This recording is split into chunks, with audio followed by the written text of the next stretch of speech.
This is what we came here to do, Cap. Over. This is my friend Leo. You can make it, no problem. I gotta get this fucking shot. That's the last time we saw Leo. He was taking a photo for the gram. Yeah, bro. Just before I hit the road, we headed out to the beach to grab some Instagram bangers and have a little fun. But what we got instead was to practice our recovery skills. It took no time before we buried his G-Wagon in the Raptor up to our axles. This is footage from his dash cam, by the way, as filming wasn't the priority. We're gonna do it again. I'm gonna get my shovel though so it's easier. Here we go! I can't say enough about these Max Trax recovery boards. They just work. And of course, a good shovel is required.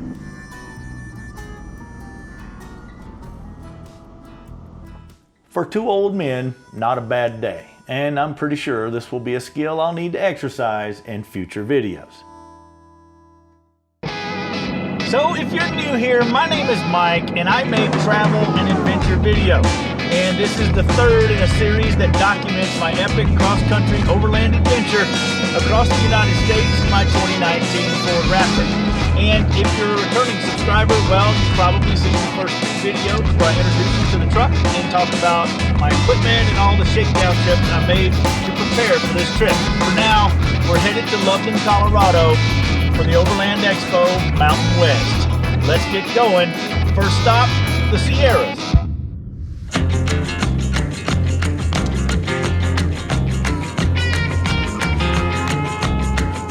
At least when it comes to overlanding, the thing about plans are just a list of things that can go wrong. I'm coming over 108. I'm going around Yosemite. There's tons of fires all over Northern California. And so if you look in the background, maybe you can see it. It's a beautiful vista, but it's covered in smoke. So I'm just trying to get over to 395. We're going to head south on 395 and see if we can find some healthy air to camp tonight. Let's press on across the mountain.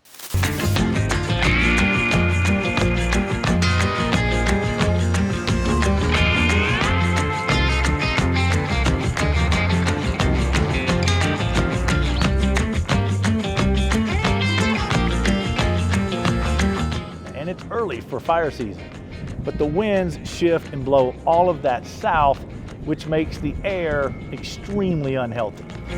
So I made it to Lone Pine, California, which is where I was going to spend night one. That was the goal, that was the plan. It looks like the air quality here is like off the charts bad because of all the smoke. You can just look around and see, it's horrible. You can smell it, it just gets in your lungs the minute you open a window or a door. So I've made the hard executive decision. I'm going to trek across Death Valley. It's currently 95 degrees and smoky, so let's hope nothing happens. I feel pretty safe. I got plenty of water on board, etc., etc. But destination for tonight, St. George, Utah. In the meantime, Death Valley, here we go.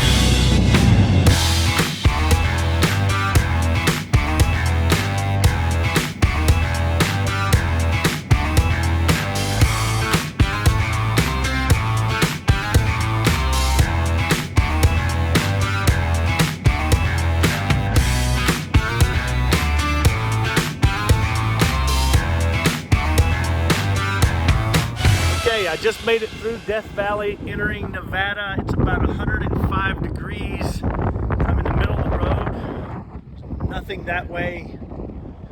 There's nothing that way. I think I've got about another 50 miles to go that way. Sorry about the wind. Until I get to Vegas-ish, or turning south toward Vegas. There's nothing out here, dude. It's a little bit scary, gotta be honest.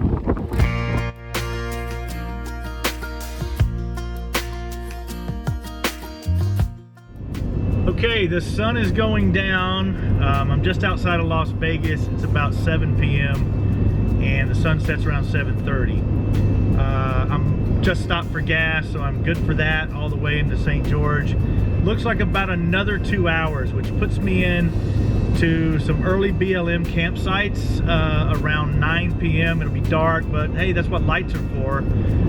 Hopefully I'll be able to find it okay based on the GPX settings and points of interest in the Overland Bound app. So smoke, that was the problem. The smoke just pushed me through the desert into Nevada, and you know, I'm 2 hours out of St. George, Utah, man. Let's just do it.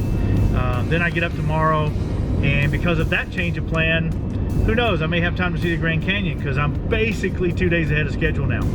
So let's see how far we get.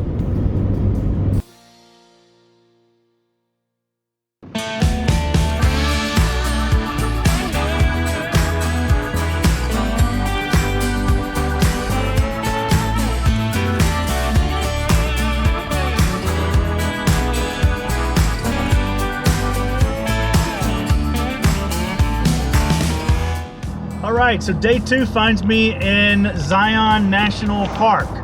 This is truly amazing. I know overlanding represents getting off the beaten path, and we're gonna camp off the beaten path tonight. But our national parks are worth exploring and worth saving. Leave it better than we found it. This is unbelievable. Made the entire 13-hour trek from California to Utah on day 1 completely worth it. Wow.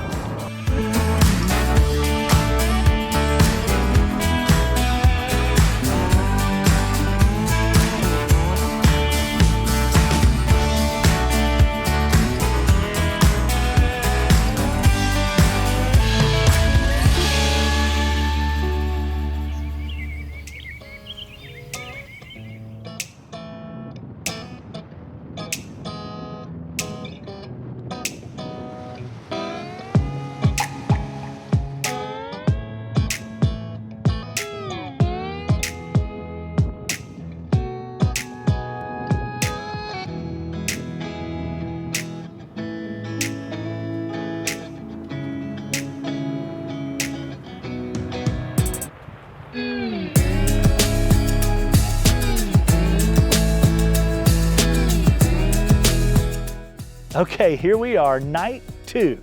We are at this wonderful BLM campsite in this pine forest about a mile away from Bryce Canyon National Park. It is simply amazing. This entire area you can explore in just about any vehicle. It might be a little bit more treacherous in the rain, but beyond that, I think four-wheel drive capable vehicle of any kind can make it out here. And a special thanks to Chris Shantz over at Venture 4-Wheel Drive for marking this location as a point of interest. So thanks, Chris. That being said, that does it for this video. We head out tomorrow to further explore Utah, and that will be in my next video. So until then, bye-bye.